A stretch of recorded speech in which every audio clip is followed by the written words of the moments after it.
and welcome back to our Standing Watch program.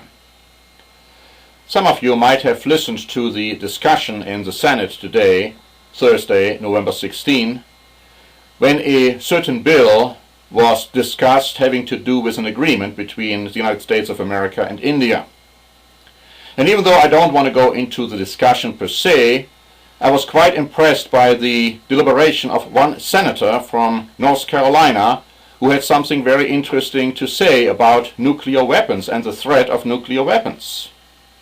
And what he said was very remarkable and very accurate. It wasn't like the idea, which you recently might have heard about in the internet and even in magazines and newspapers, that the attack on the United States on September 11th, 2001 was instigated by the United States government or by the CIA.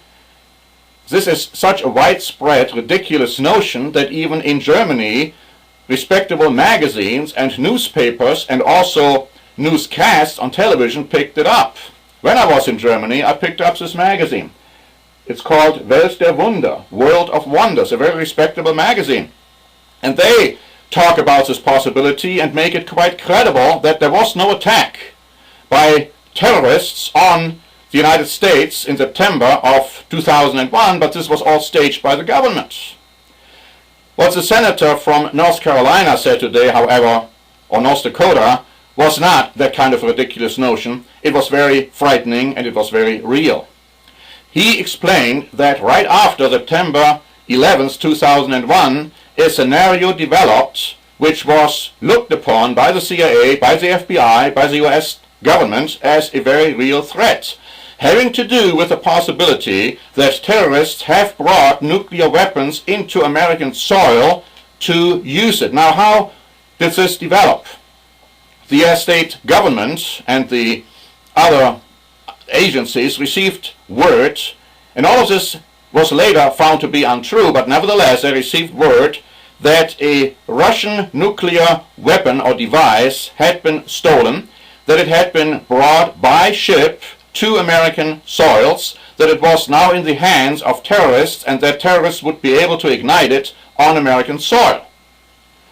And the senator asked the question to all these different possibilities and scenarios, would it be possible that something like that could happen? And the answer was, in every case, absolutely yes. And he also pointed out that we are not talking about a possibility that perhaps at one time terrorists will use nuclear weapons on American soil. He said it's not a question of if, it is only a question of when. He pointed out that right now we have between 25 to 30,000 nuclear weapons worldwide. But he also said that we have about 40 nations which would be able to produce nuclear weapons, bringing the stockpile up to 130,000 nuclear weapons. And he correctly stated that one nuclear weapon would already be enough to create absolutely devastating damage in this country and around the world. Now, these are frightening figures, these are frightening scenarios. These are not science fiction novels. What we are talking about here is very real and very close to reality. Why is this happening? And is there anything we can do about it?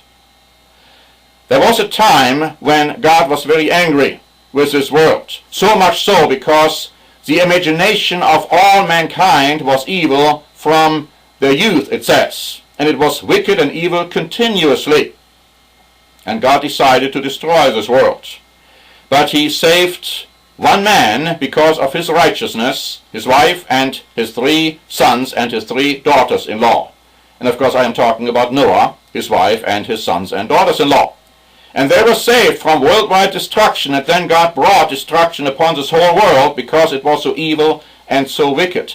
The frightening thing is that Jesus Christ said that when he would return, and he promised time and again that he will return, that it will be at a time which is going to be as evil as during the time of Noah.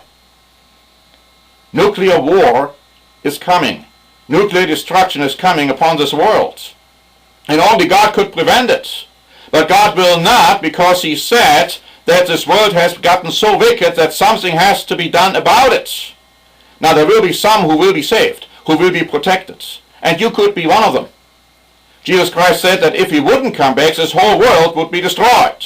But for the elect's sake, he will come back and shorten those days. And you can be protected, but you need to know why.